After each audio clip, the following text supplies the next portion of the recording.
Hi, guys, and welcome to today's podcast where I'm joined by Mr. Nix Lee.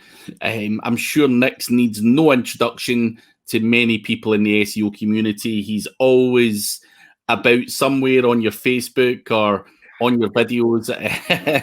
He's either watching you, stalking you, or interacting with you, but he's well known in the industry, based over in Kuala Lumpur. And I'll actually tell you guys a bit of a funny story. I just blindly assumed, which is stupid, never assume, but I just assumed Nix was a guy in America who'd done traditional PR, just got you in the newspapers and you know, the old traditional PR. Now, don't ask me why I came to that conclusion. I think it was just the snippets of things that I seen Nix talk about made me jump to that assumption. And then when he told me what he really done for a living, I was like, why did you not fucking tell me that?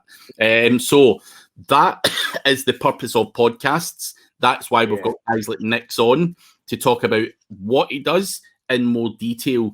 But anyone who doesn't know you, Nix, can you give us a bit of background on how you came to be the PR guy? You know, how long have you been in the industry? What have you done in the lead up to that? Yeah, sure. So for those who don't know who I am, my name is Nix Lee. I'm from Spine PR. I've started this, I wouldn't call it an agency because I kind of hate that word agency. But I started this business or this service providing PR 7 years ago. So before that, I ran two agencies, two full suite digital agencies. So we did 360, we did ads, offline, online campaigns and all that. And I sold those two agencies off a couple of years back. And I took a sabbatical and I came into the business again doing PR. The reason I started doing PR was because 7 years ago, trying to do digital PR was pretty difficult. And a lot of companies couldn't give us, I mean, when I was running the digital agencies, right, we wanted to use a lot of PR because we knew that PR was fundamental in our digital strategies. The problem was when we approached all the traditional PR agencies, they couldn't give us the mass that we wanted. They couldn't measure for us. They couldn't tell us whether a campaign that we run was effective because of the PR. They couldn't give us the data. They couldn't give us the links. Nothing. So when I sold off my agency, I told myself, look, I want to start a PR agency. But it didn't happen after a year plus. Then was kind of dipping my feet into it, was testing out certain networks and publishers and all. But then eventually just grew to, eventually now 7 years, we're still doing PR and kind of focus on PR completely and never look back because it's an exciting industry now, especially 2020 with the COVID thing and all. Digital PR has taken a front line from advertising, and that makes me excited because there's so much I can do with PR. So there you go. Yeah, there is. And that's another thing that we want to talk about next is obviously there's so much you can do with PR. It's not just about SEOs using you for links. There's reputation management, brand awareness, a whole bunch of other stuff that PR can be used for. And I think obviously brand building and stuff's your key thing. If you're building a brand, you're going to need some PR. It's not enough to build backlinks. So building a brand through PR is obviously a service that people have used for many, many years, using the press and magazines and all of that kind of stuff. But primarily, we have a whole bunch of guys who are into digital marketing. So the first side of things I want to talk about is how PR works for SEOs. Obviously, we'd want to talk about the benefits and how it all works so that people understand it. Because I know sometimes there's guys that say to me, like, wow, that you really know a guy that does all this stuff. And you're like, yeah, that's what he does all day, every day. But, link building, SEOs always talk about outreach, buying links, guest posts, PBNs and all that stuff, which is all fine. It's all good strategies. Not at all am I going to dismiss that. But another great part of the mix is the digital side of PR. You know, you going to a guy like you to submit good press releases on you, which can also have that brand impact, but we're doing it for link juice. So, you know, what I want to ask you, and obviously to relay to the audience, is, you know, people always say to me, where do you go? How much should you do? You know, so if a guy comes to you and he's doing a campaign, people always say, how many gigs should I buy off this guy? Or how many links should I be looking to acquire? Or, and that's not quite how PR works, is it? Like, you create a story, you're going to do your research, create a story, and you put it out, and it might get 4 links, it might get 44 links, depending on the quality of that story. Is that right? Yeah. Yes, something like that. So, okay, so in terms of how a PR works, okay, just let's talk from an SEO point of view, right? So, an SEO point of view, what typically a client or a digital agency or an SEO agency who comes to us to buy it, they basically just buying links from us, right? And so the first question they ask us is like, is your link do follow? Is your link no follow? And we are one of the, and I think we're one of the few in the industry who give do follow links, real do follow links from really good news sites, because of the 7 years of relationship that we have with these publishers. And so we and the volume that we kind of push up on a monthly basis give us a kind of a special privilege with these publishers, where we can dictate, say, look, I want this amount of do follow links and I want this amount of no follow links. That's one of the privileges that we have. So a typical SEO agency that comes to us will say, look, I have a site, I've done my audit, I've done my on page, I've done my whatever backlinks, content, and everything, right? I've done my keyword research, and it just doesn't want to move. It's just stuck on the page, on the bottom of page 2 or the bottom of page 1. And in most cases, right, launching one PR might boost up that particular domain or authority and gives it that little bit boost. In most cases, it works, but in some cases, it doesn't work. And the reason why it doesn't work is because agencies or SEO who tell me that they have their on page on spot and they've done it, usually have not done it well. And we all know that, right? It's always some tweak on page and it works. So we have a team in-house that does audit for free for clients and agencies because of that. And we don't tell them that we do the audits. We just do an audit for them. And before we send the PR out, we tell them, look, hey, maybe you want to tweak your H1, maybe you want to tweak your title, maybe you want to tweak your content. And they say, no, we have done it. We say, yeah, but maybe you just tweak it. And whenever they do that, it just goes up. But of course, we don't get the praise for the audit, because we don't tell anybody we did the audit. But we do an audit just to help them out, right? So in one case, that is how a PR can be used. And another way is that some agencies or some of them who do good SEO would launch 4 PR a month, 1 PR a week, and it doesn't affect their site in any way. There isn't any penalties, it doesn't cause any problems, and the site just skyrockets. These companies who do really good SEO know what they're doing. They launch 4 PRs a month. And I know in the industry, and I know me saying this to you, a lot of SEO will roll up their eyes and say, this is crazy. Nobody launches 4 PR a month. You get 200 over backlinks and you're going to do that, you're crazy. It is not, because the way the PR has been optimized for each campaign and for each launch is done perfectly well. For example, it could be something just to dilute a link. It could be something just for GMB. It could be something just for authority. It could be something just for brand. So you can launch 4 PR a month and it doesn't affect you in any way that is bad, but good. So it's just a matter of how you optimize each PR. And that is something that we've been doing consistently, meaning, like, I mean, I watch a lot of your videos. I consume a lot of your videos, and I consume a lot of the market, all the groups.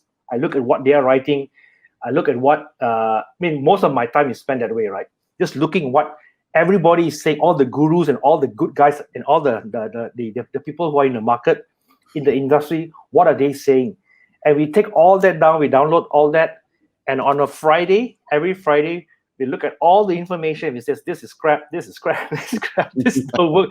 All right, and then the next week we test everything all, and you see, okay, this works. Wow, yeah, this works. Okay, this works. Okay, this optimization works. So we are constantly testing our optimization of each PR that we send out on a pretty much nearly daily basis. Like for example, a GMB. We would use a CID link. We would use a G page link. We would put a Google My Business page, a link, and we just kind of test each variations of the PR and see what works better and what gives it a better boost. Is building traffic via a PR good for a GMB? Is putting just a naked URL good for a GMB? Is linking a keyword to the CID good for a GMB?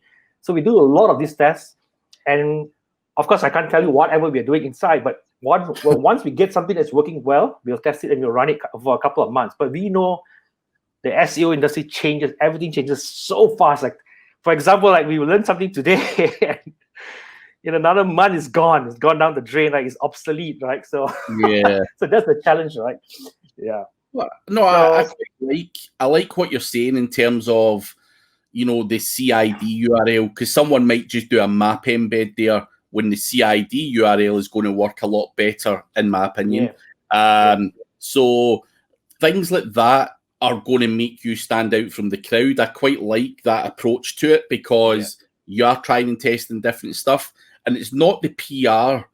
Well, of course, the PR works well, but also to further optimize that by sending, any links that you do get through PR to the right places, and using the right anchor text, whether it's a naked URL, brand URL, or whatever you're doing, is all things that can have an impact. And I like what you've said there in terms of, also educating yourself as to what's working and what's not in the industry, so that any PR that you do does pack that punch, so to speak, for the client. So I love that. I love the way that you're doing that. But obviously you're saying you're trying and testing different stuff all the time, and you're putting stuff up there and saying that shit. Now, can you share with us just one or two tips of things that people are saying that you think doesn't work? Obviously there's loads of people out there with different opinions and stuff like that. In terms of whether you use branded text, naked URLs, what is really working well for you? Just one or two things, because as you say, you try and test a lot of things, and some of it is absolute bullshit. Does sending traffic to that CID URL have an impact, or whatever? So is there any kind of tips you can share with us that you find is working really well within your digital marketing digital PR campaigns? Okay, so the PR works as a steroid for you, right? So you got to get all your foundations. So one thing we just need to be clear about this: the PR is just part of a small SEO strategy, or part of a small strategy that SEO can use. What the issue is this, right? Do not rely on the PR solely to give you a page one boost or overnight success for your GMB. It doesn't work that way. No amount of PR is going to work, right? If you give me a bad keyword, I can't work with it. All right. So if you give me a keyword like iPhone, there's no way I'm going to rank that. There's no way I'm going to use that, right? And we have rejected customers that come to us and says, I want to rank for iPhone. And I would just say, no, you're nuts. And I would not even launch a PR, because if I do that, you're not going to see any results. You're not even going to see a move, okay? Not even a milli move on your rankings, and you're going to blame, say, okay, your PR doesn't work. And that's what happens a lot. But one of the secrets that I can give out that we have tested is that in every PR title that you have, your keyword needs to be at the first part of the title. That's the secret I give you. That's one of them. That's one of the secrets that we give you. And if you have that, and if your keyword is done well, researched well, long tail, or the keyword that you're using is not highly competitive, and if you launch a PR with the keyword in the title, it doesn't even have to be in the body of the text of the PR. If this is in the title, because the PR that we give that we are sending out has so much of juice in it and do follow, you will rank for that keyword. Yeah, for sure. Mm-hmm. Okay, so but this is one thing that a lot of agencies don't do, and probably after this meeting they will start doing it for themselves for their PR campaigns. All right, Yeah. but it's fine. Okay, because we've got a lot of other strategies involved. But this is something that if you were to run it, to say a long tail keyword, right, and you put it on your title and you launch it, it's definitely going to rank. So this is what we used to do for launch jacking. I'm sure you heard of launch jacking for affiliate marketing, right? Yeah. So at one time when Google didn't ban all those top news, so you could kind of rank for top news for certain keywords when they took it down after the election, after the I think the Obama or Trump election, they removed that top news feature. So we used to make tons of affiliate money based on launch jacking. So what we do is we will do a pre-launch, launch, and a post-launch, and we will just hijack those keywords just based on the PR. So usually when we launch a PR with that particular keyword long tail, that particular PR of ours will be up there for around 4 to 5 days.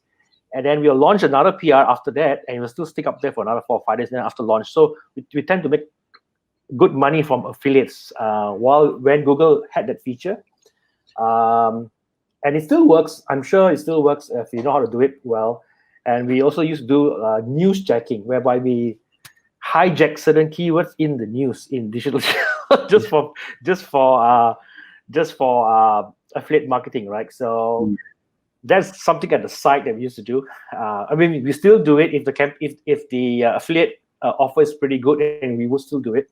But yeah, so those are the things that you can do. So I mean, having a good keyword, essential. The first thing that we always tell everyone before you launch a PR is make sure you research your keyword. And I think, I mean, you have done a keyword research video, right? I think. Yeah. But I wish agencies and businesses and upcoming SEO would just follow the process of how to do proper keyword research. And if you do that and you launch a PR, it's definitely going to work for you. That's for sure. Yeah. No, that's cool. So obviously, as we've covered, people come to you for stories and they get links from it from an SEO point of view. Something I do want to touch on, and it's something that's probably not that out there. People are still not thinking about this too much, but the reputation side of reputation management side of business. I think that is where PR can work really well. But what I would also like to highlight to people is it's really important for you to cover page 1 and page 2 with your website, your social media, and any kind of positive articles that you can get from a guy like Nix or whoever. Because if someone does, and everyone has had a horrible customer or someone who says, I'm going to leave you a bad review, I don't like you, you're a prick, whatever. And I think what really annoys me is that customers are using that as a threat against a business now, which shouldn't be the case. But what I'd highlight to any business owner or anyone else out there is do some of that before anything bad happens. Don't just wait until someone publishes something about you. Exactly. You take over the top 3 pages or 2 pages with positive stuff. Obviously, page 1, the top half of it should primarily be your social media and your own website. But then, come to someone like Nix and ask them just, or any other PR. I'm not, there's PRs all over the world, but we want you to use Nix because he's a great guy. But someone comes to you, Nix, and says to you, listen, dudes, I want some branding done, just to, get some high-powered websites that talk about me to take over page 2 and page 3. Can someone just come to you and just say, Nix, go away and do that without bothering much?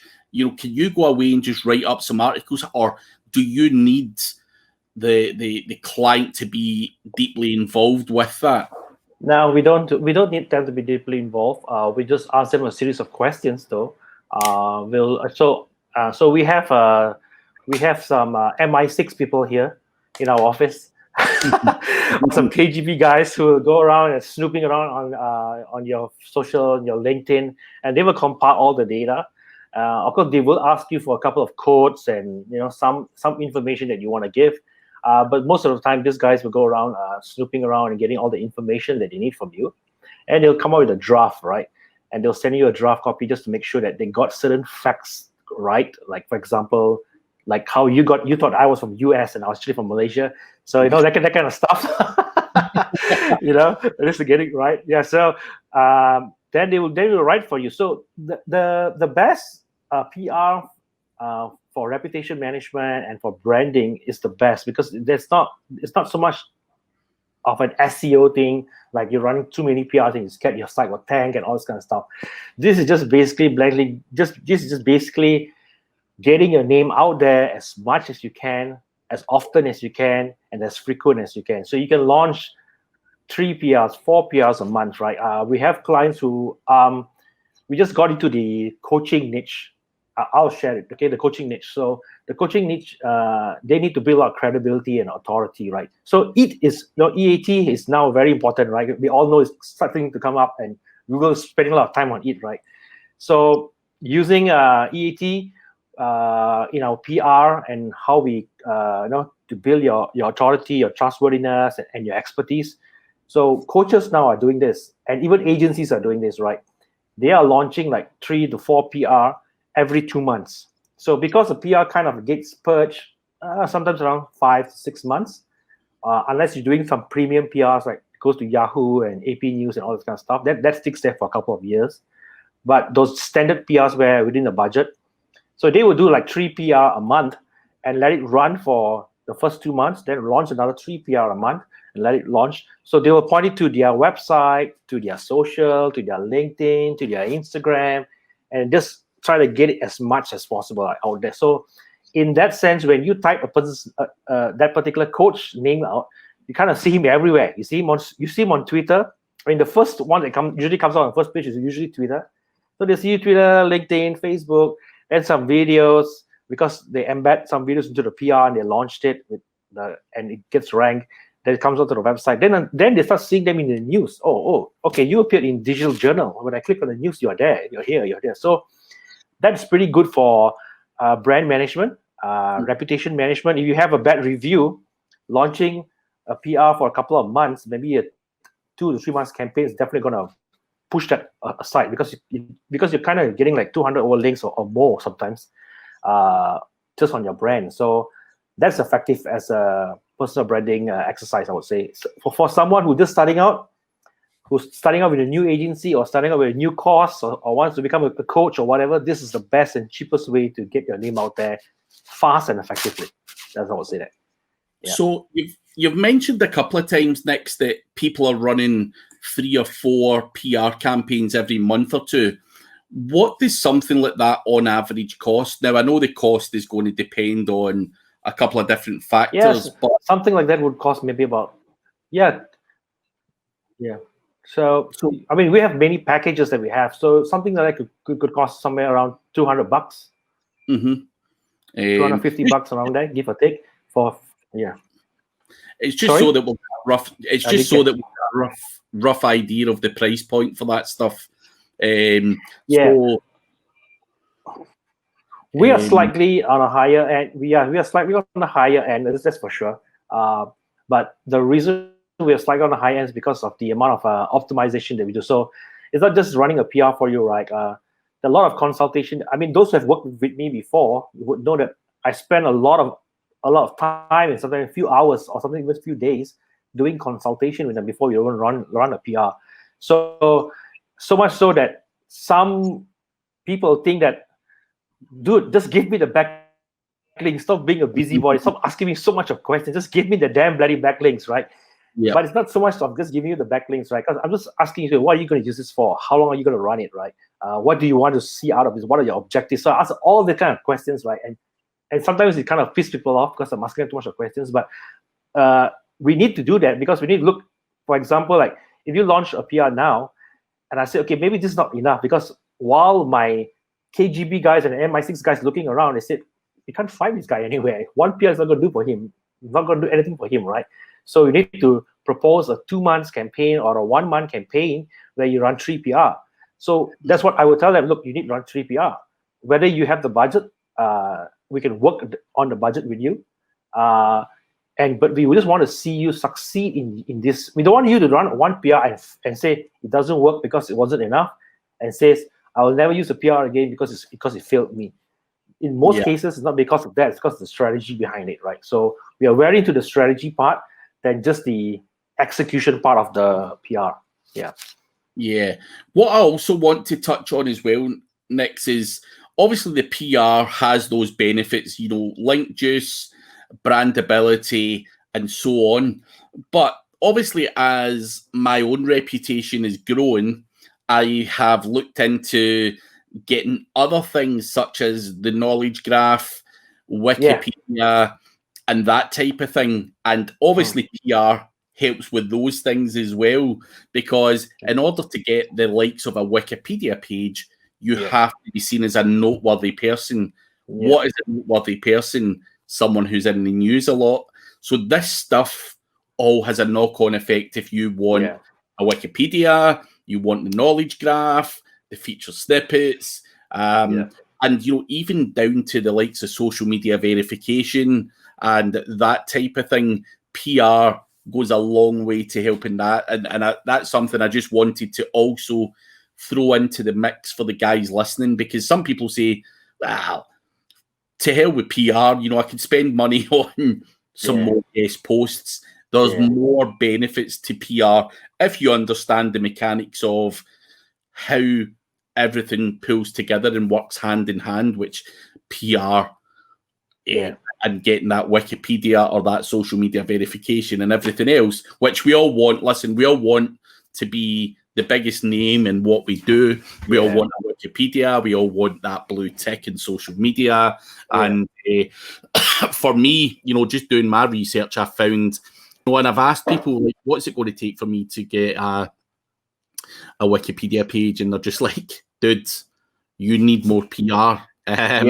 Not enough about you out there, which is why people should consistently do this stuff, not just a one-off, but over a period of time, whether you're in the news in 2017, 2018, 2019, 2020, if someone's going to look at that and some of that stuff sticks, then you are going to be seen as a noteworthy person. So it's worth bearing in mind. But do you ever come across guys that that potentially come to you with a view to doing Wikipedia stuff and social media stuff? Or is that something you don't get involved in too much? We do get this request mostly from coaches or some established 8-figure or 7-figure digital entrepreneurs who are building a great business, but just not known on. They don't have a knowledge graph, right?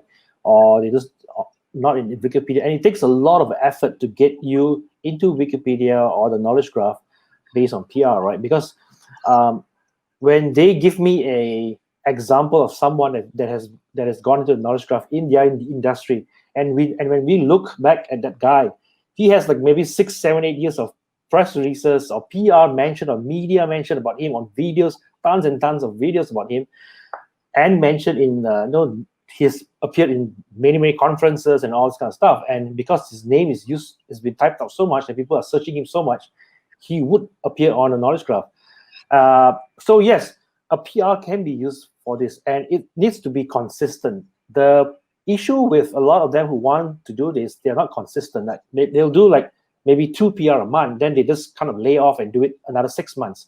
So it's just not enough, because we need to realize that, for example, like just take a popular guy, right? I'll just say a celebrity, right?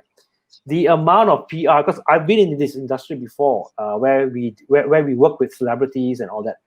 When we work with these celebrities, right, the amount of PR that goes out for that celebrity or for a show or for a conference is massive. It's really massive, right? We're talking about public relations vomit, right? Yeah, it's they basically vomiting out public relations. You got TV, you got magazines, you got online, you got influencers, you got talk shows, you got radio shows, and when they're launching a particular series, for example, or doing a tour, right?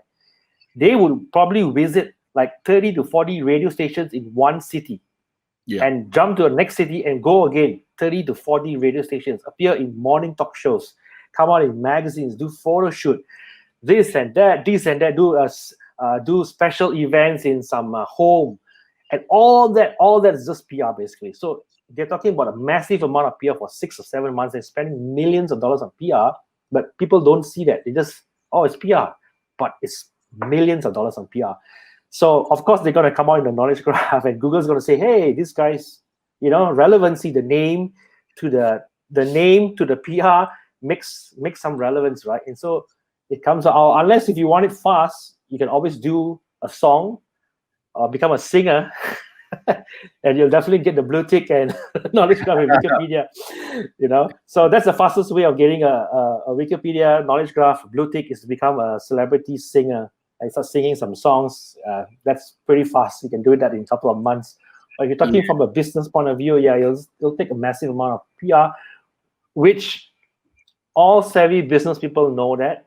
And that's why they are always doing, for example, I'll just take you for example. You last year before the COVID, you attended massive amount of conferences. So that is PR in a sense, and that has made you an influencer, and that has given you a lot of social mentions and all that, because that's PR for you. So doing a conference is considered PR in that sense, right?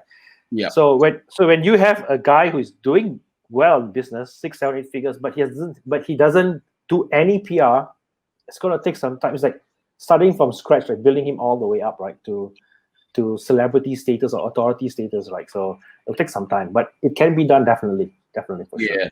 No, I think, and obviously, as I say, that's normally the objective for anyone that wants to be a speaker or good at what they do. Consider PR from that point of view as well. Don't just consider it from a link juice point of view.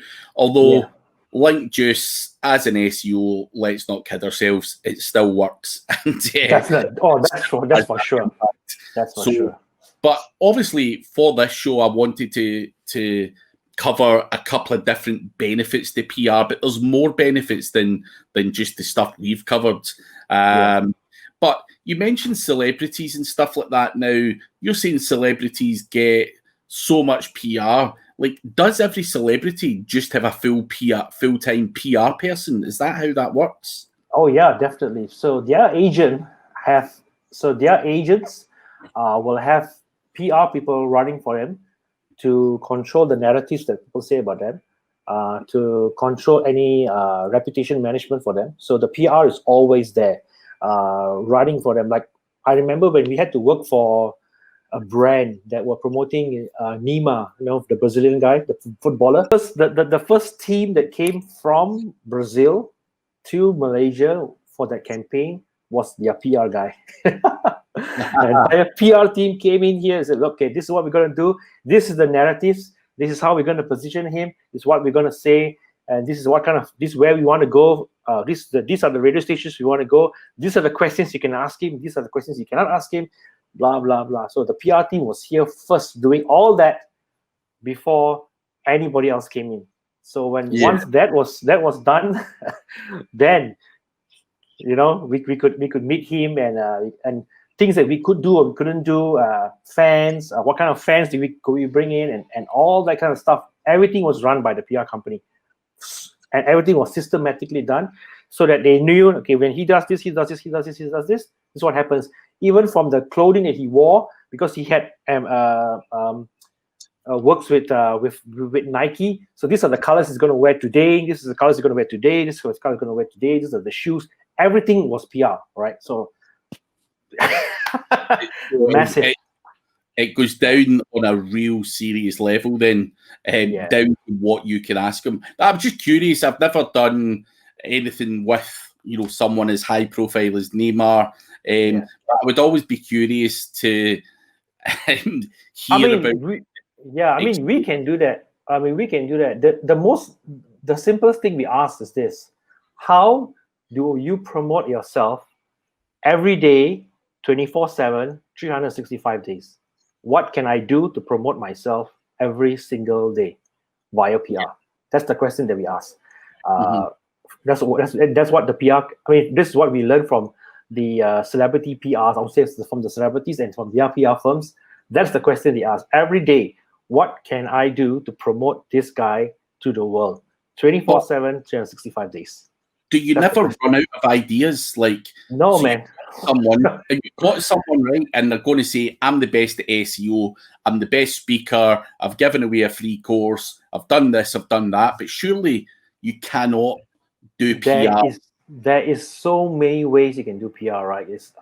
There's like thousands of ways to do from a personal branding point of view. There's thousands of ways to do from a business point of view, from a cost point of view, from a personal family point of view, from that person itself, not as a business brand, but himself, you yourself, towards society. So I'll just give you an example, right?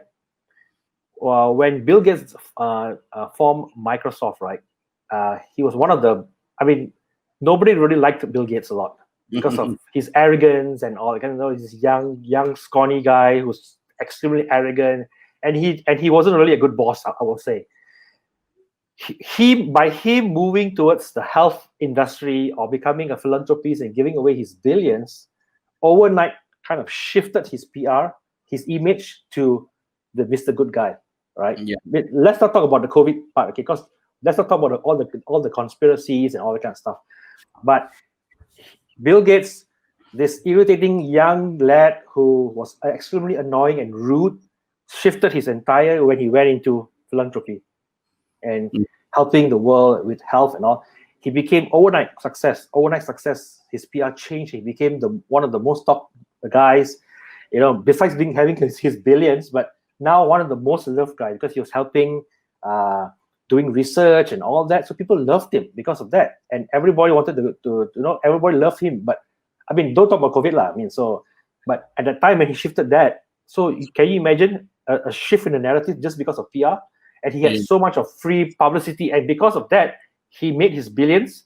He built the company's reputation and himself, and Microsoft grew bigger. In fact, because of his reputation, people trusted him. People trusted Microsoft. So, so that's what you can do for you. PR. Yeah. No, it's interesting, very interesting stuff. I think PR is a lot bigger than we probably, as digital marketers, give it credit for, I think, which is obviously why I wanted to talk to you about some of the things that go on. And as you say, you could probably talk all day about different types of PR, different angles, and all of that stuff, but we don't want to bore everyone to tears. So in order to wrap up this particular episode of the podcast, if someone wants to start out building a brand and they need some PR, how the hell do they get in touch with you? Where can you be found? Okay, so I'm found everywhere on social media. I practically am awake 24/7. So just drop me a message. You can post up my Facebook page. Just no worries. Just drop me a message. I'm on a platform called Legit. You can get me, or you can see me on Legit. I don't have my website yet. I get a lot of. I never needed one. So, but we are kind of building one now. This year. Yeah. Come on, man.